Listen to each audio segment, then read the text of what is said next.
Leo's gold ഡയമണ്ട്സിൻ്റെ പുതിയൊരു എപ്പിസോഡിലേക്ക് എല്ലാവർക്കും സ്വാഗതം. ഇന്നിപ്പോൾ ഇതൊരു വെറൈറ്റി എപ്പിസോഡാവും. എന്താ വെച്ചാൽ നമ്മൾ ഇരിക്കുന്ന ഈ ഒരു സെറ്റപ്പ് കണ്ടാൽ തന്നെ നിങ്ങൾക്ക് അറിയാൻ പറ്റും.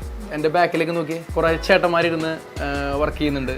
പിന്നെ ഇവിടെയൊക്കെ കണ്ടില്ലേ ഒരു അത് കണ്ടാൽ തന്നെ അറിയാൻ പറ്റും, ഒരു പണിശാലയാണത്. പണിശാല മീൻസ് അത് പറയാൻ കാരണം വെച്ചിട്ടുണ്ടെങ്കിൽ നമ്മൾ ഏത് ഷോപ്പിൽ പോയാലും ജ്വല്ലറിയിൽ പോയാലും ആദ്യം കാണുന്നത് അവിടുത്തെ നെക്ലസുകൾ നല്ല ഭംഗിയായിട്ട് ഡെമ്മിയിൽ സെറ്റ് ചെയ്തിട്ടുണ്ട്. കുറേ ഡിസ്പ്ലേ നല്ല രസമായിട്ട് സെറ്റ് ചെയ്യുന്നുണ്ട്. ഈ ഐറ്റംസ് ഒക്കെ എങ്ങനെയാണ് അങ്ങോട്ട് വരുന്നത്, അതിൻ്റെ പിന്നിൽ കുറേ കഥകളുണ്ട്, കുറേ ആൾക്കാരുടെ വർക്കുണ്ട്, കുറേ എന്താ പറയുക പണിക്കാരുടെ സ്കിൽസൊക്കെ ഉണ്ട്. അപ്പോൾ അതൊക്കെ ഒന്ന് നിങ്ങളെ പരിചയപ്പെടുത്താനും അതിനെക്കുറിച്ചുള്ള വിശേഷങ്ങളൊക്കെ പറയാൻ വേണ്ടിയിട്ടാണ് ഈ ഒരു എപ്പിസോഡ് നമ്മൾ കാണിക്കുന്നത്. അപ്പോൾ നമുക്ക് അതിലേക്ക് പോവാം.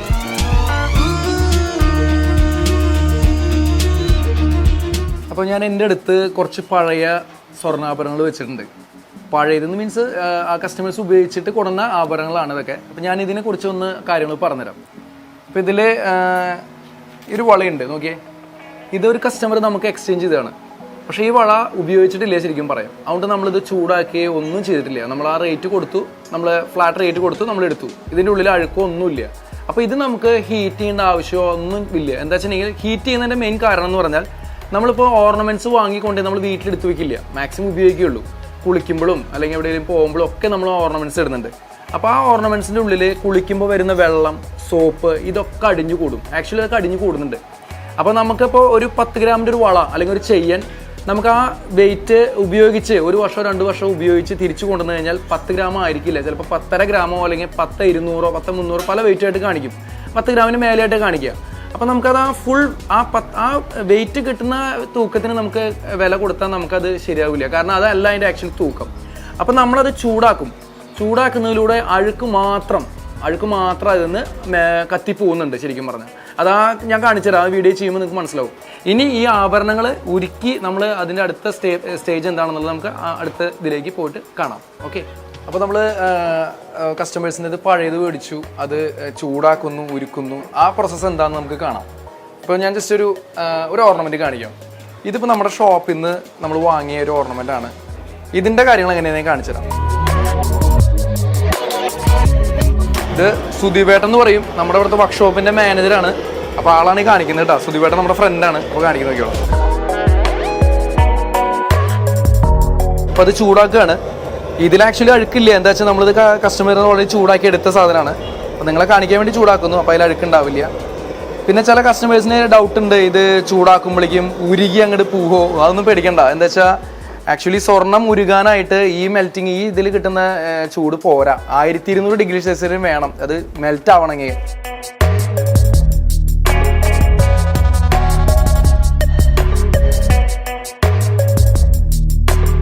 നമ്മൾ പഴയ ആഭരണം ചൂടാക്കി അഴുക്ക് കളയുന്നത് നമ്മൾ കണ്ടു. ഇനി അടുത്ത സ്റ്റെപ്പ് എന്ന് പറഞ്ഞാൽ ഇത് മെൽറ്റിംഗ് ആണ്, ഉരുക്കി മാറ്റുന്നതാണ്. ഇത് കാണുമ്പോൾ നമുക്ക് അതിൽ കാണാൻ പോകാം.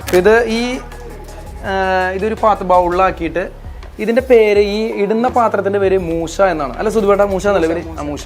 അതിലേക്കാണ് നമ്മൾ ഈ പഴയ ആഭരണങ്ങൾ മുഴുവൻ ഇടുന്നത്. ഇനി ഇത് നമുക്കത് ചൂടാക്കണം. ചൂടെന്ന് പറഞ്ഞാൽ ഞാൻ മുമ്പ് പറഞ്ഞില്ല, 1200 ഡിഗ്രി സെൽഷ്യസ് വേണം അതിൻ്റെ ഹീറ്റിംഗ് പവർ. അത്രയും ചൂടാക്കണം അത്. അതിപ്പോൾ നമുക്ക് ചൂടാക്കണത് കാണാൻ പോവാം.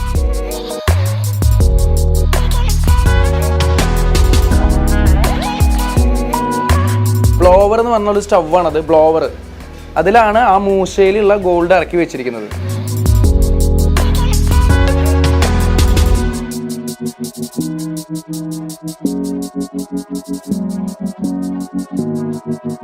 അപ്പോൾ നമ്മുടെ ആ ആഭരണങ്ങളൊക്കെ, പഴയ ആഭരണങ്ങളൊക്കെ ഇട്ട് ഉരുക്കി കഴിഞ്ഞിട്ടുണ്ട്. അപ്പോൾ നമ്മളത് ഉരുകിയത് എടുത്തിട്ട് ഒരു ചാലുണ്ട്, ഈ ഉരുകിയ ഐറ്റംസ് ഒഴിക്കാനുള്ള ഒരു ഉരുക്ക് ചാലെന്ന് പറയുക, അതിലേക്ക് ഒഴിക്കുകയാണ്. നോക്കിയോളൂ, അതിപ്പോൾ തനി വെള്ളം പോലെയാണ് അതാവണത്. ഇതിങ്ങനെ ഉരുക്കി ഒഴിക്കുകയാണ്. അപ്പോൾ നമ്മളത് ഉരുക്കി ഒഴിച്ചു. ഇനിയിപ്പോൾ അടുത്ത പരിപാടി എന്താ സുധിപേട്ട, എന്താ നമ്മൾ ചെയ്യേണ്ടത്? ഉരുക്കി വെച്ചത്. Okay okay. ചൂടുണ്ടാവില്ല ഇത്? ആ ഓക്കെ. എടുക്കേണ്ടത്. Okay okay. ആ ഓക്കെ ഓക്കെ. അല്ലാണ്ട് പിടിച്ചു കഴിഞ്ഞാൽ കയ്യിൽ പാട് വീഴും അല്ലേ? ഓക്കെ. അപ്പം ഇത് നോക്കിയേ, ഇത് നമ്മൾ ഉരുക്കുമ്പോൾ നമുക്ക് എന്തോരോ ഐറ്റംസ് ഉണ്ടായിരുന്നു. കുറേ പൊട്ടുപൊടി പീസുകളൊക്കെ ഉണ്ടായിരുന്നു. ഇതൊക്കെ കൂടി ഒരു വടി പോലെയുണ്ട്, സ്റ്റിഫ് പോലെയുണ്ട്. നോക്കി, നല്ല ബലത്തിലായിരിക്കണത്, വടി പോലെ ഇരിക്കണത്. ഇപ്പോൾ ഇതിൻ്റെ എന്ന് വെച്ചിട്ടുണ്ടെങ്കിൽ ഇതിപ്പോൾ നമ്മൾ പല കസ്റ്റമറുടേതും പഴയ ഐറ്റംസ് നമ്മൾ മേടിച്ചിട്ടുണ്ട്. അപ്പോൾ പലതും പല പ്യൂരിറ്റി ആയിരിക്കും. 88 ടച്ച് ഉണ്ടാവും. Touch means purity 88%. അത് 18 ക്യാരറ്റ്, 75 ക്യാരറ്റ്, 22 ക്യാരറ്റ് ഒക്കെ ഉണ്ട്. ഇതൊക്കെ കൂടി ഒരുമിച്ചാണ് നമ്മൾ മെൽറ്റ് ചെയ്തിരിക്കുന്നത്. അപ്പോൾ ഇതിന് പ്രോപ്പറായിട്ട് 916 പ്യൂരിറ്റി ഉണ്ടാവില്ല. ഇത് നമ്മൾ ടെസ്റ്റിന് കൊടുക്കും. ഇതിൻ്റെ അനലൈസർക്ക് ചെയ്യണ പ്യൂരിറ്റി അനലൈസർ എടുത്ത് കൊടുക്കും. അപ്പോൾ അതിൽ എത്ര ടച്ച് ഉണ്ട്, എത്ര പ്യൂരിറ്റി ഉണ്ട് അവർ നമുക്ക് റിപ്പോർട്ട് തരും. അപ്പോൾ ഇത് നമ്മൾ 916 പ്യൂരിറ്റി ആവാൻ വേണ്ടി എത്രത്തോളം 24 ക്യാരറ്റ് ഇതിൽ മിക്സ് ചെയ്യേണ്ടി വരും, അത് നമ്മൾ മിക്സ് ചെയ്യും. മിക്സ് ചെയ്തിട്ടാണ് നമ്മൾ ഓർണമെൻറ്റ്സ് ആയിട്ട് പണിയുന്നത്. അപ്പോൾ നമ്മളിത് പടിയായിട്ട് സ്റ്റിഫായിട്ട് നിൽക്കണം. ഇനി അത് അടുത്ത സ്റ്റെപ്പ് എന്താണെന്ന് നമുക്ക് സുദീപേട്ടനടുത്ത് ചോദിച്ചിട്ട് അങ്ങനെ തന്നെ പോവാം. അപ്പോൾ സുദീപേട്ട, ഇതിപ്പോൾ നമ്മൾ മെൽറ്റ് ചെയ്ത ബാറല്ലേ, ഇത് ഇനി അടുത്ത് നിന്ന് നമ്മൾ ചെയ്യാം? ആസിഡിങ്ങിന് കൊടുക്കും. ഓക്കെ, ടൗണിലാണ് ചെയ്യുക. അപ്പോൾ നമുക്കത് കാണാനോ അതിനുള്ള ശരിക്കും പറഞ്ഞാൽ അനുവാദമില്ല. എന്താ വെച്ചാൽ കെമിക്കൽ പ്രോബ്ലംസ് ഉണ്ടാവും, അതാണ്.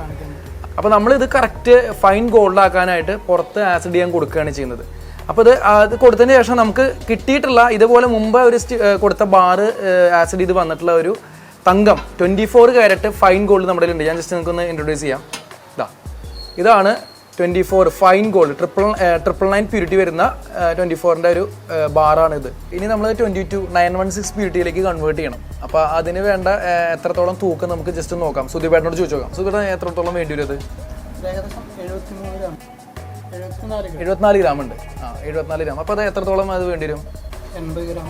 അപ്പോൾ 80 ഗ്രാം ഇത് ആവണം ഗോൾഡായി വരും. അപ്പോൾ 6 ഗ്രാമോളം നമ്മളതിൽ കോപ്പർ ചേർത്താലാണ് 916 പ്യൂരിറ്റിയിലേക്ക് വരുള്ളൂ, അല്ലേ?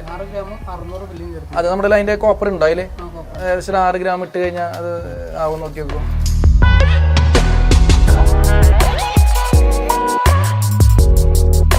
കുഴപ്പമില്ല. 80 ശരിയാ, 80 സംതിങ് 80 ഗ്രാം 620 മില്ലിയിൽ വരുന്നുണ്ട്. കറക്റ്റ് വരുന്നുണ്ട്. ആ വെയിറ്റ് അതിൽ കിട്ടുന്നുണ്ട്. ഓക്കെ, ഒരു 20 മിനിറ്റ് ദിവസമുള്ളൂ. അത് ശരിയാക്കും നമ്മൾ.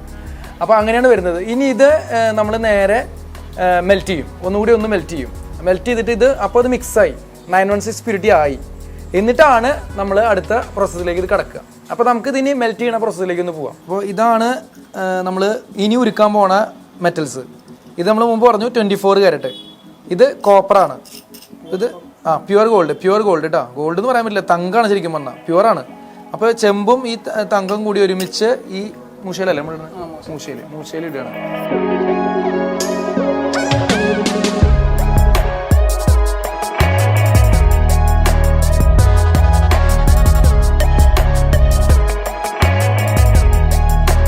അപ്പോൾ നമ്മൾ അവിടെ ഉരുക്കി ഒഴിച്ചില്ലേ, അപ്പോൾ അതൊരു ഒറ്റ കട്ടിയായിരുന്നു. അപ്പോൾ ഇത് 2 പീസാക്കിയിട്ടുണ്ട്.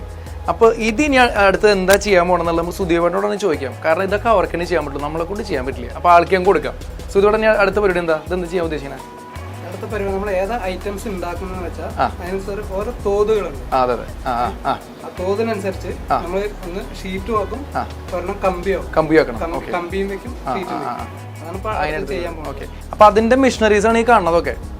ഇപ്പോൾ ഷീറ്റ് ചെയ്യാനുള്ള ഒരു മിഷനാണ് ഇത്. ഇത് ഈ ചെറിയ വളരെ വീതി കുറഞ്ഞ കമ്പിയാക്കണതാണിത്. അത് കമ്പിയാക്കണത് തന്നെയാണ്. അങ്ങനെ 3 മെഷീനറീസ് ആണുള്ളത്. ഇതിൽ ഷീറ്റ് ആക്കാനാണ്. അപ്പോൾ നമുക്ക് ആദ്യം ഷീറ്റ് ആക്കണത് നോക്കാം. അപ്പോൾ ഈ മെഷീൻ ആദ്യം നമുക്ക് സ്റ്റാർട്ട് ചെയ്യാം. ഇതിപ്പോൾ നമ്മൾ അപ്പുറത്തുനിന്ന് വെച്ചു കൊടുക്കുകയാണ് ആ തകിട്.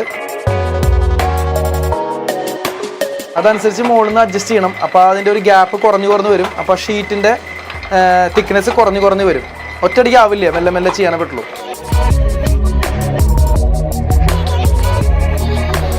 ഇതൊക്കെ ഇപ്പോഴുള്ള ടെക്നോളജിയാ. പണ്ട് എന്ന് പറഞ്ഞാൽ എങ്ങനെയില്ല. പണ്ട് എന്ന് പറഞ്ഞാൽ ചൂടാക്കി ആ തകിടിനെ പദം വരുത്തി അടിച്ച് ഷീറ്റാക്കണം. ഇതൊക്കെ വളരെ പുതിയ ന്യൂ ടെക്നോളജി വെച്ചിട്ട് പെട്ടെന്ന് പരിപാടി കഴിയും.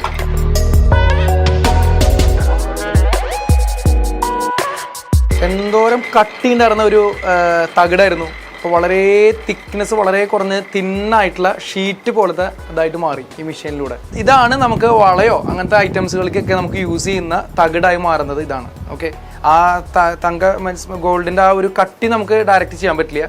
അപ്പോൾ ഷീറ്റ് ആക്കിയിട്ട് നമുക്ക് ചെയ്യാൻ പറ്റില്ല. അപ്പോൾ ഷീറ്റ് ആയിട്ടുണ്ട്. അപ്പോൾ നമ്മൾ ഷീറ്റ് ഉണ്ടാകുന്നത് കണ്ടു ഇല്ലേ. ഇനി നമ്മളിത് കമ്പി ആക്കുന്നത് എങ്ങനെയാണെന്നുള്ളത് ആ ലാസ്റ്റ് മെഷീനിൽ നമുക്ക് കാണാം. സോ ഇവരുടെ മെഷീൻ ഓൺ ചെയ്യാം. നമുക്ക് ഓൺ ചെയ്യാം. ഭയങ്കര ശ്രദ്ധിച്ച് ചെയ്യേണ്ട പണി അതൊക്കെ കേട്ടോ.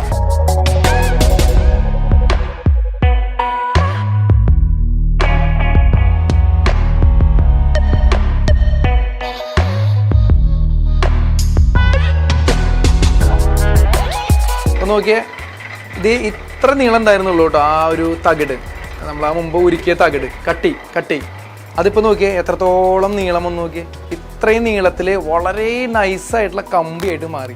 ഇനി ഇതാണ് നമ്മൾ ഓർണമെന്റ് ആയിട്ട് മാറ്റാൻ പോകുന്ന ഒരു സാധനം വസ്തു. ഇതാണ് അതിൻ്റെ നോക്കിയ നീളം. എത്ര നീളം ഭയങ്കര അതിശയായി ഇത്രയും പോകുന്നുണ്ടോ. ഞാൻ സെയിൽസ്മാൻ ആയിട്ട് പോലും ഞാൻ സത്യം പറഞ്ഞതൊക്കെ ആദ്യമായിട്ടാണ് കേട്ടോ. അപ്പം ഇതിൽ ഈ സ്റ്റാർട്ടിങ് ഇവിടുന്ന് തൊട്ട് ഇതുവരെ ഇതിൻ്റെ വിട്ട് കുറഞ്ഞു വരുന്നുണ്ട്. ഇതിനെ പൊഴി എന്നാണ് മലയാളത്തിൽ പറയുക. ഇവിടെ നിന്നിട്ട് അടുത്തേലേക്കിട്ട് അതിൻ്റെ അടുത്തേലേക്കിട്ട് അങ്ങനെ ചെയ്ത് വളരെ നൈസായിട്ടുള്ള കമ്പിയാണെങ്കിൽ ഏകദേശം ഇതുവരെ എത്തണം ഇവിടുന്ന്. അപ്പോൾ വളരെ ക്ഷമയോടുകൂടി ശ്രദ്ധിച്ചു ചെയ്യേണ്ട കാര്യങ്ങളതൊക്കെ. എന്താ വെച്ചാൽ ഈ മെഷീനൊക്കെ ഭയങ്കര അപകടകാരികളുമാണ്.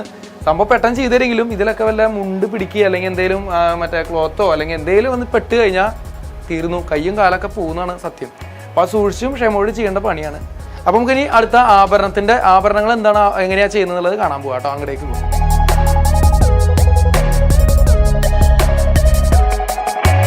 അപ്പോൾ നമ്മൾ അവിടെ ചെയ്ത കമ്പി തകിട് ഇതൊക്കെ എൻ്റെ കയ്യിലുണ്ട് കേട്ടോ.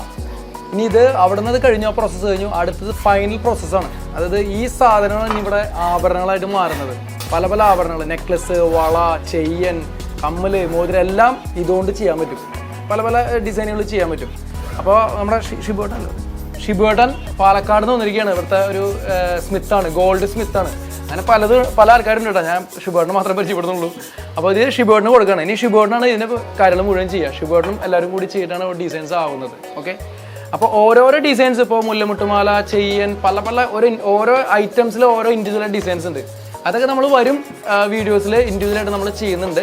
ഇപ്പം നമ്മൾ കോമൺ ആയിട്ട് ഈ ഡിസൈൻസ് എങ്ങനെയാണ് ഇതിൻ്റെ ആഭരണം എന്താവുന്നത്, എങ്ങനെയാണ് ഈ പഴയ സ്വർണ്ണം ചെയ്യുന്നതൊക്കെ കാണാൻ വേണ്ടിയിട്ടാണ് ഈ വീഡിയോ നമ്മൾ ചെയ്തിട്ടുള്ളത് കേട്ടോ.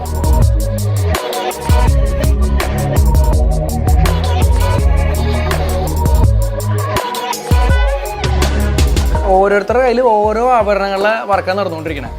അപ്പോൾ അതിൻ്റെ ഓരോ ഇൻഡിവിജ്വൽ ആയിട്ടുള്ള ഡിസൈൻസും അതിൻ്റെ കൂടുതൽ വിവരങ്ങൾ നമ്മൾ അടുത്ത വീഡിയോസ് ചെയ്യുന്നതാണ്. അപ്പോൾ ആ വീഡിയോസ് വരുന്നവരെ എല്ലാവരും വെയിറ്റ് ചെയ്യുക. അപ്പോൾ ബൈ, താങ്ക് യു.